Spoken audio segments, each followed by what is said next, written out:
Before the P365, Hellcat, or Glock 48, the Smith & Wesson Shield dominated the stack-and-a-half pistol market for concealed carry and changed the expectation for how a subcompact pistol should perform. Other pistols like the Shield EZ made attempts at making weapon manipulations more manageable for people with weaker hands and people who desired more external safety considerations.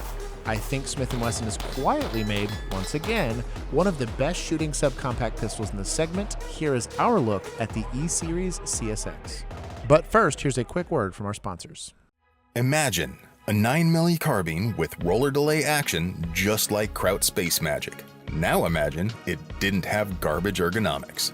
The brand new Kuna from Springfield Armory gives you that roller-delayed, smooth recoil you're looking for with reversible, non-reciprocating charging handle and absolutely everything.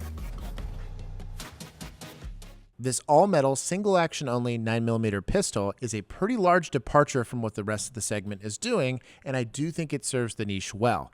Though the first launch of the CSX came with a lot of very solid criticisms from end users, it appears that Smith & Wesson listened to those complaints and have landed on a very polished version of that on this E-Series pistol.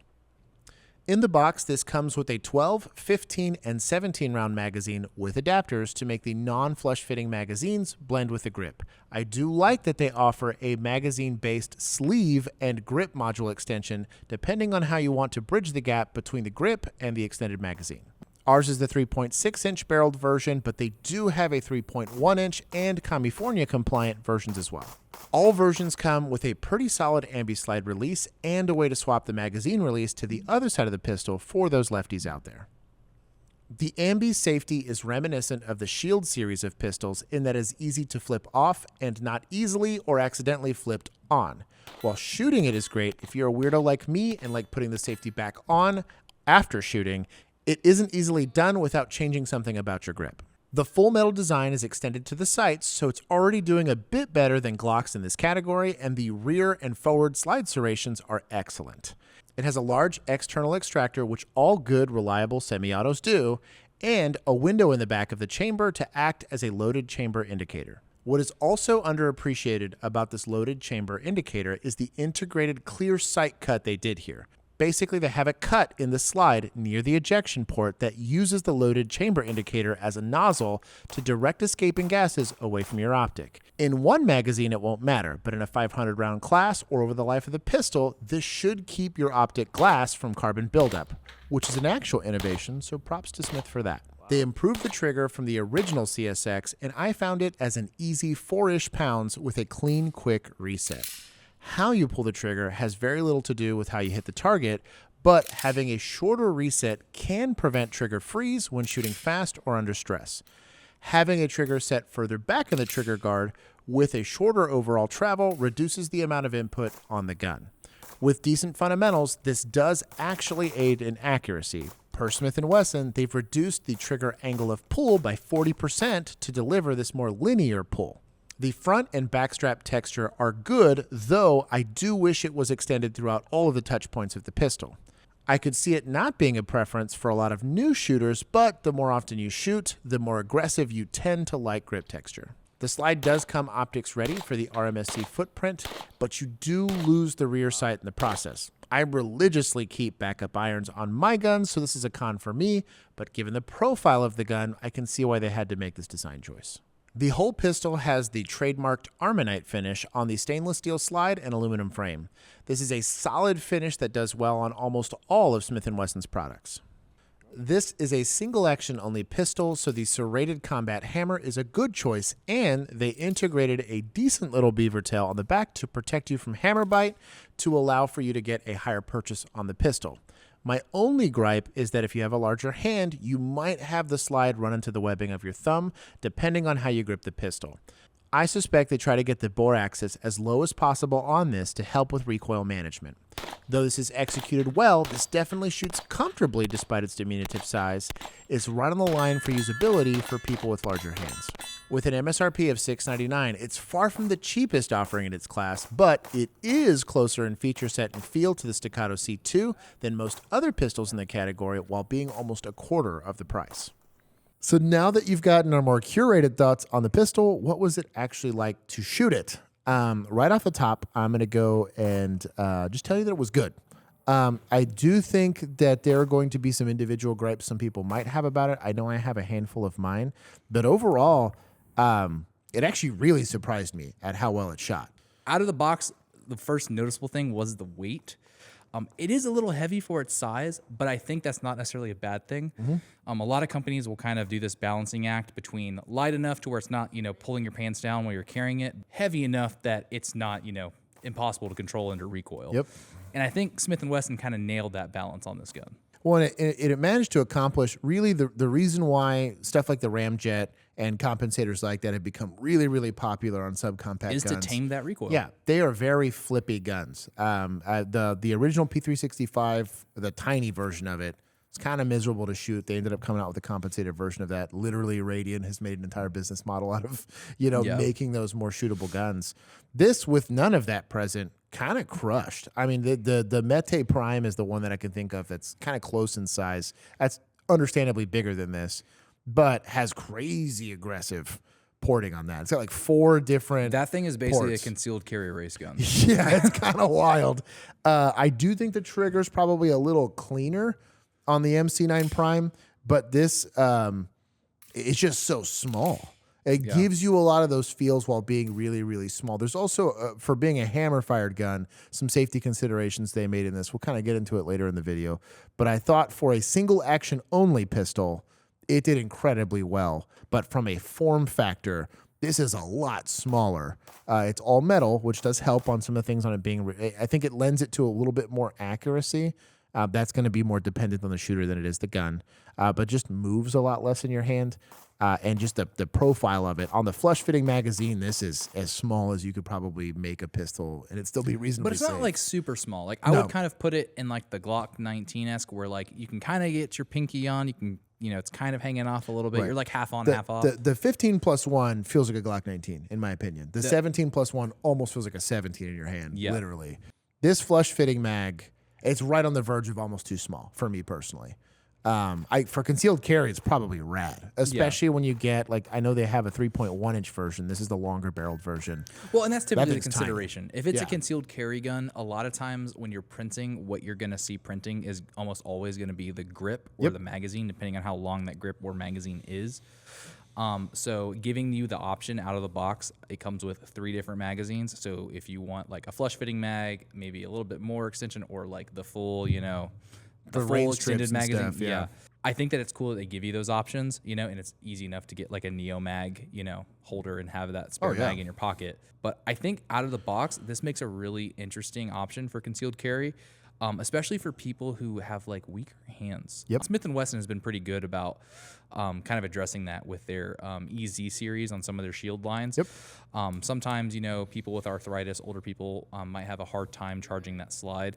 Sometimes some women will have trouble depending on how powerful or how strong that recoil spring is. And I think this is in a nice place where most people wouldn't struggle with it. The usability, I do think this is one of the better safeties I've seen. Frame-mounted safeties are a controversial topic for most people on pistols. For the people that want them, this does bias to being off, which is what you kind of want. I personally believe that the best kind of safety is in here between your ears. But I do think having a safety that's easy to turn off is the way to do it, and one that you won't accidentally flip on. Yeah, it is a little tricky to flip it back on, and I think that's also partially because it's a small gun and 2 large guys' hands. Yeah. But at the same time, if you're comfortable with shooting 1911s, it's kind of the same manual of arms. And if you're holding your gun the right way, it's going to be pretty easy to kick off. It's, your hand should, like your main primary hand should fall onto that safety, and you should be able to flick it off pretty easily. Now, that being said, Paul, our coworker, had an issue with it biting him, and that's, I think, because he gets really high up on the gun. He's really aggressive with it, and it might be different for different people. I'm bigger than Paul. I have bigger hands than Paul, and I didn't have that issue. And I didn't really notice it, but he seemed to have like actually an issue. He had issue. It chewed him up.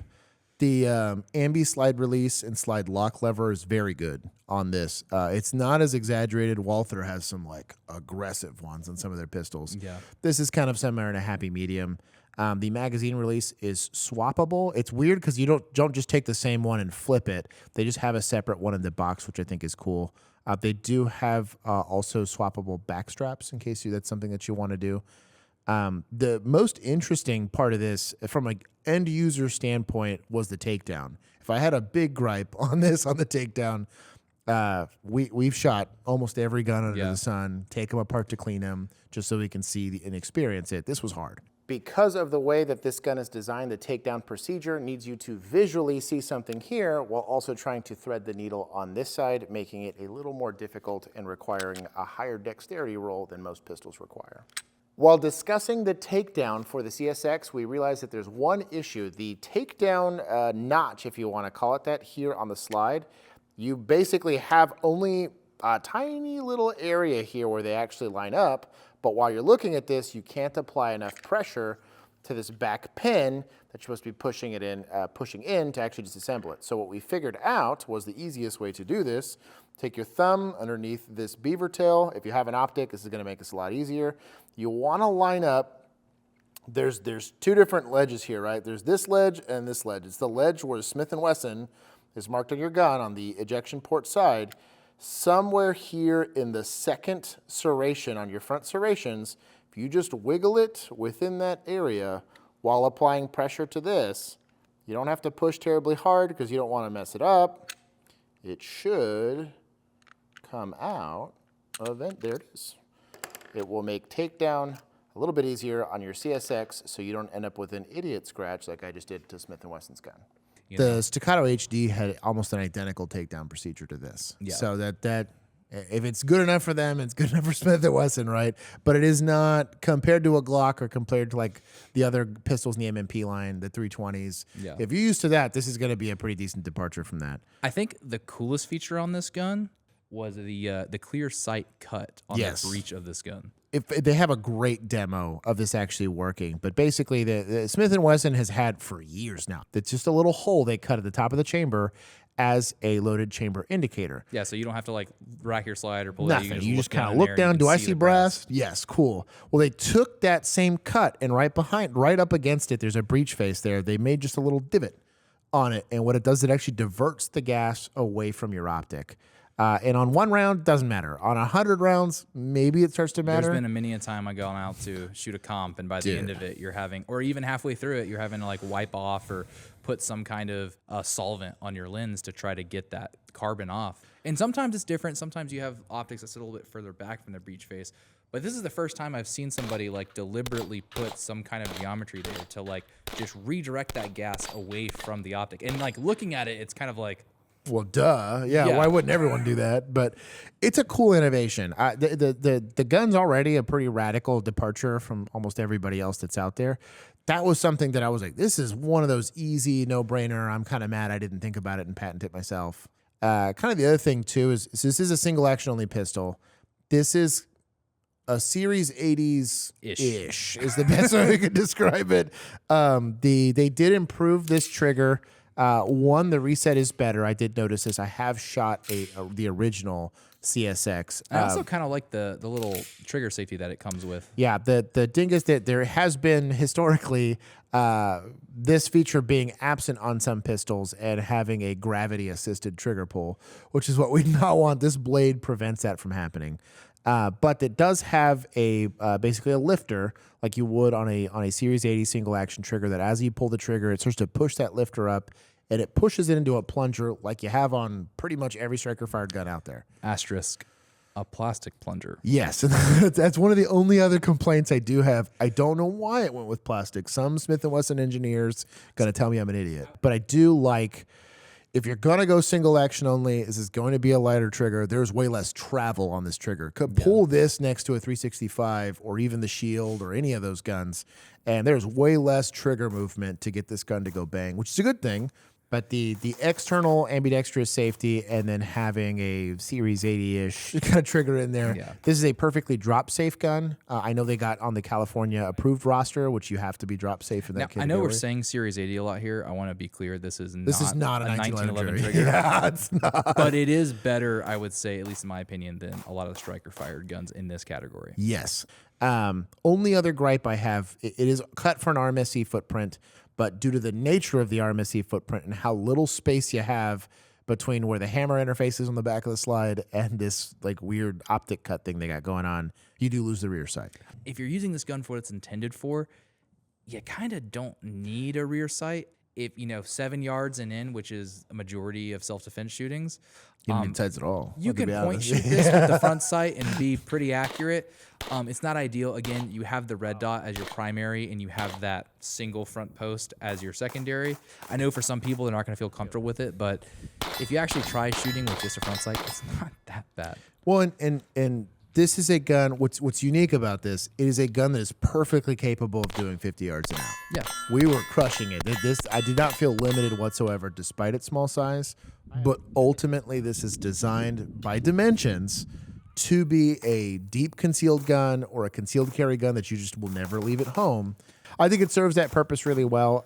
I do think from a feature set standpoint, I would have liked to just see pick rail. Just baby pick rail. I think it would be cool. TLR7 would definitely go nicely with this. Dude. But Most people don't carry flashlights. I do. I'm weird again. I prefer flashlights. Yeah, I'm on the flashlight team, so I would have liked to see maybe like a E-Series Plus Performance Center. I think the creative-minded with a Dremel could make a flashlight. You could probably make it work. Just TIG weld a body on there, right? I would challenge anybody that has questions about it to just shoot it, and you'll probably have the same experience, unless you're Paul and have weird shaped hands or grip the pistol weird.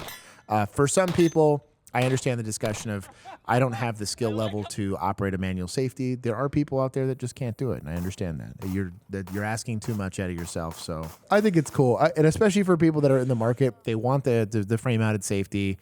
They maybe have like shorter, smaller hands. God, dude, if you had, I'm mad because I spent a bunch of money on a P365 setup for my wife, and she's like, "Oh, I love this thing. This thing's cool," and I was like, cool, I'm $800 poorer and no closer to this. So awesome. The price is right for this. Kudos to Smith & Wesson for doing some actual innovations in this. The clear optic thing, I'd like to see integrated almost across the board, to be honest. Yeah. No, I am honestly curious to see. I could see other manufacturers getting wind of that and then also wanting to do that.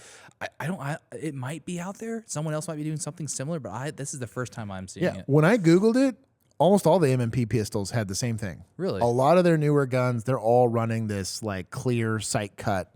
Because again, they have the witness mark on all of them. You're just literally taking, I'm pretty sure, an industrial sized Dremel. Anyways, if you have any experience shooting this, let us know in the comment section below on what your experience was like. If you have questions about it, I answer all of those in the comment section below. If you like this type of content, please like, comment, or share it with somebody else that's probably in the market for a concealed carry pistol. In sketchy times, you might want to get one if you don't already. But if you'd like to go get into having a deeper conversation, I will do a blog on the forums for this that will be attached to a thread itself. And we also have a Discord if you'd like to go get in there. It'll all be in the doobly-doo below. But until next time, support the companies that are supporting your right to the Second Amendment and actually making innovations in the gun space.